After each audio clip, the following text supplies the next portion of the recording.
about one of the most exciting projects that we've done. So I'm not sure how I first came upon the insect lore cup of caterpillars, but as far as projects go that we have done, this has been one of the absolute best. I think I was looking originally for anthills. I don't know what I was researching, but I came across this grow your own caterpillars. I had no idea what to expect. Basically what you do is you just order them. The kit arrives and it's got a little net habitat. You'll see that later. Stay tuned. And you also get a little cup of caterpillars, as the name would suggest. And over a span of about 10 days, you watch the caterpillars grow, morph into chrysalids, and then, as you might expect, emerge from their cocoon. I have to say, it has been one of the most fascinating and fulfilling projects that our little family STEM team has done. It's kind of amazing. We will show you some tricks and hacks for raising your bunch of caterpillars. If you watch the video, it's definitely going to answer quite a few questions for you in terms of what's frass and what's that silky stuff, and a few different things that I learned in raising these butterflies, not once, not twice,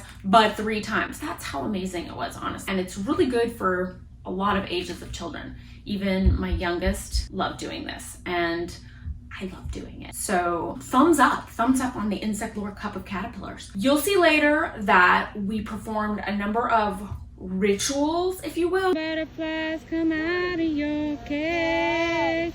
Butterflies come out of your cage. We had some coming out parties to encourage the butterflies. No, tell the butterflies. I'm a rabbit. Get out of here. Are you getting out yet, butterflies? Butterflies. Go, butterflies, go, go, go. Hey, you stop. We did a couple of different things for each group of butterflies. We had just like a little mini party. Do you think they're gonna go out? Yeah. Tell them. Say, come on, guys, but don't touch them. Come on, guys. Okay. I'm gonna touch it. No, don't touch it. They have little wings and you'll rub off their wings.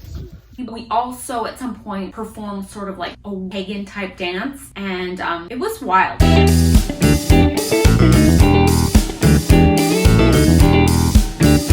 It was pretty fun. It's not recommended, or rather it's not required in the insect lore guide, but I highly recommend it. So get to hatching those butterflies, people. It's awesome.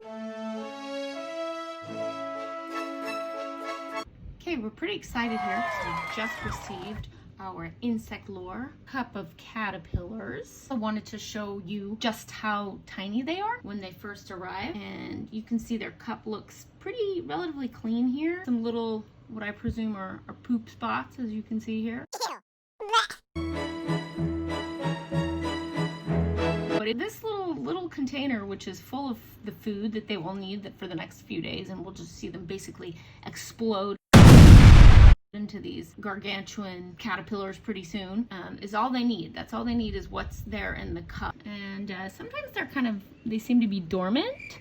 So if you get them and they're not really moving, don't worry. They probably just need a few hours to acclimatize. As you can see in here, there's a little bit of this kind of fuzzy, stringy, web-like caterpillar silk substance. That's also totally normal.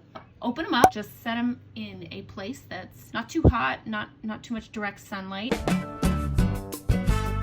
and they'll do their thing. They'll start eating and getting bigger and bigger and bigger, and eventually they head to the top of this lid, and that's what they stick to start making their cocoon. But this is day 1 after receiving the cup of caterpillars. Woohoo!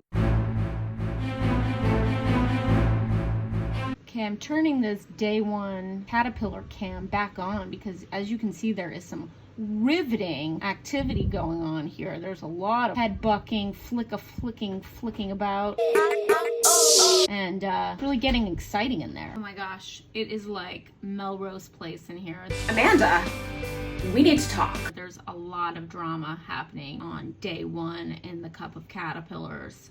These 2 guys seem to have been having words. I don't know if there's a little skirmish occurring over food territory. Seems like they're sorting it out. Just a couple of things for you to keep in mind with your cup caterpillars when you receive them. You want to keep them upright. Don't turn it on its side. Not upside down, upright. indoors, and don't put it directly in the sun. Don't put it where there's big draft or anything like that. Don't take the lid off, they'll get away. And then you'll have, I don't know what, it's not a good idea. Don't touch your caterpillars.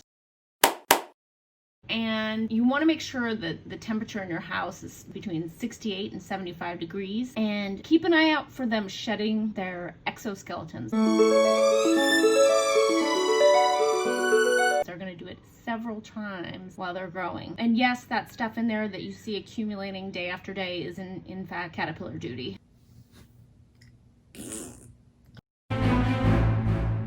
Okay, Mila and I are here on day 3 taking a look at the caterpillars. As you can see, they're much bigger, but I am very worried because I brought them up to this room to take a nice picture of them with some good light, and the directions say do not leave your caterpillars in direct sunlight, but I did. So I'm really worried. They don't look like they're moving at all here. There's a lot of poop and a lot of that silky stuff. See that silky stuff? But it doesn't look like there is much movement. What do you think, Mila? Not to me. Not for you. It's not up to you to decide. Yeah, well, what do you think? Does it look like anybody's alive in there? I'm gonna be so sad and feel so guilty if I messed up and hurt these guys. Wow, it's so tiny. I can't even see it. I think that's poop because all of the ones that are in there now are really big. Okay, I just had to sneak up here to Caterpillar Theater because this is one of my favorite parts of the process. You can see this last little dude over here. He's getting into his J formation. And so all the other caterpillars have made their way to the top. And this is sort of the last guy. Look at his buddy. They make this like little J shape, suspend themselves. And you can see this guy right here has already turned into a chrysalis. I find it fascinating personally. Look at him, so cool. Wait for it, wait for it.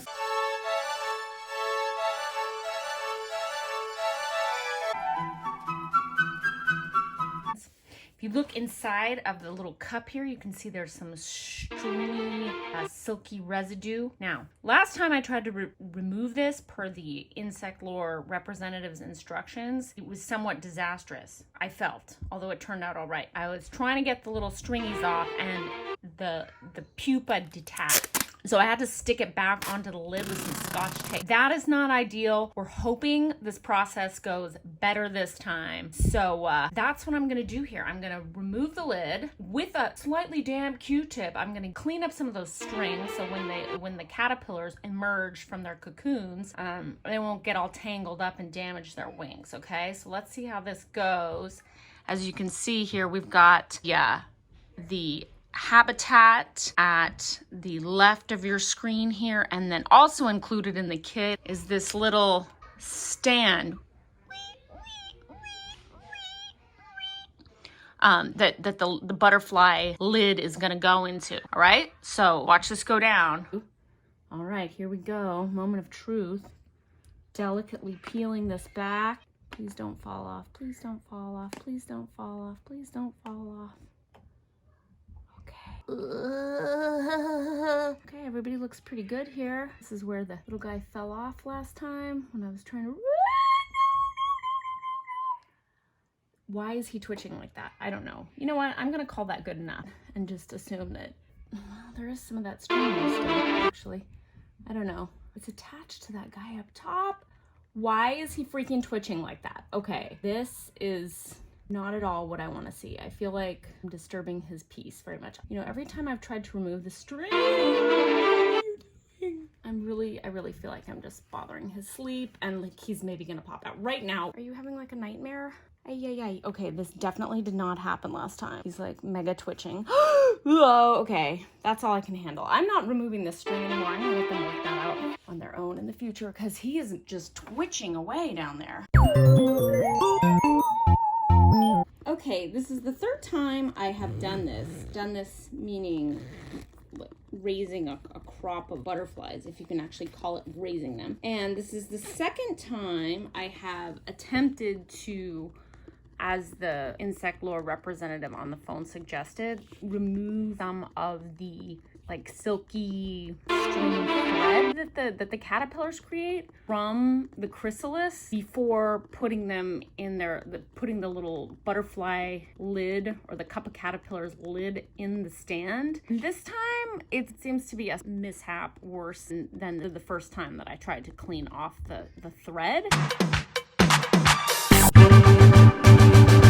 Because the first time one of them just fell. Removing of the silk thread basically pulled the chrysalis from the lid, and I had to like scotch tape it back up there. So I was really fretting. This time, as you can see, caterpillar pupa is really not happy with me. It's freaking out. I feel like it looks like Alien the movie. You gotta calm down. You gotta chill. Get easy there.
Check it out. Here's our little butterfly. You can see he has this, how do I say it, proboscis? Proboscis or proboscis? Either pronunciation is acceptable. See, it looks like that little straw there. He's sticking it down into the orange that we just put inside of the butterfly habitat. Look at that. He's so happy. Or she. Maybe it's a she. I don't know. Look at her. She's got her little drinking straw rolled out. Drinking to her heart's delight. Oh, cool. Thanks, butterflies come. Don't touch it. Make sure you don't touch the. You cannot touch them. It'll hurt. Butterflies come.